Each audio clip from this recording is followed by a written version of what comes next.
కొన్ని అంటే భారీ బడ్జెట్ సినిమాలతో వస్తున్నటువంటి సినిమాలు కొంతమంది పెద్ద స్టార్ హీరోలు చేసినవి పేర్లు మీకు తెలిసిందే.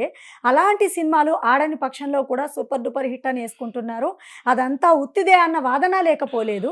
దీంతో మీరు ఏకీభవిస్తారా? 100% ఏకీపిస్తా. కొణిదెల ఫ్యామిలీలో ఫేక్ కలెక్షన్స్ ఉండవు. కొణిదెల ఫ్యామిలీలో ఫేక్ కలెక్షన్స్ ఉండవు. మొన్నేదో నేను చెప్పారు. దిల్ రాజు గారు ఏదో మొన్న ఏదో ఒక దాంట్లో ఇంటర్వ్యూలో చూసా. అయన్నీ మేము అడగకూడదు, చెప్పకూడదు అన్నారు. గేమ్ చేంజర్ విషయంలో. గేమ్ చేంజర్ విషయంలో ఫేక్ కలెక్షన్స్ ఏమైనా యేసుంటే అది దిల్ రాజు గారు యేసుండాలి తప్ప, రామ్ చరణ్ గారో, చిరంజీవి గారో ఇంకెవరు కలెక్షన్ ఏమని అడగరు. కొణిదెల ఫ్యామిలీ ఉన్న కలెక్షన్ మాత్రమే అంటే వేయమంటారు. కొణిదెల ఫ్యామిలీ నేను ఒకటే నేను అది కాదండి. కాదు నేను చెప్తున్నా.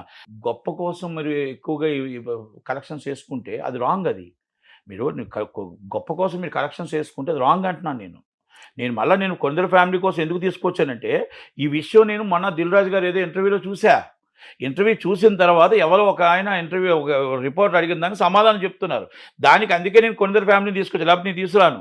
ఈరోజు ఇక్కడ కలెక్షన్ ఎవ్రీడే నేను అందుకే మొన్న కూడా చెప్పాను, అన్ని ఇంటర్వ్యూలో ఉంటుంది చూడండి.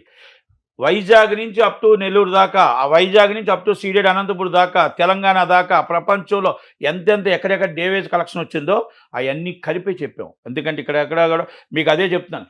బ్రేక్ ఈవెన్ అనేది ఇంత పెద్ద సినిమాకి ఇంకా బాగా రావాలి, ఇంకా బ్రేక్ ఈవెన్ అయ్యి కాస్తో కోస్తో మిగిలింది అని చెప్పాను. మీకు బాగా అర్థం చేసుకోండి.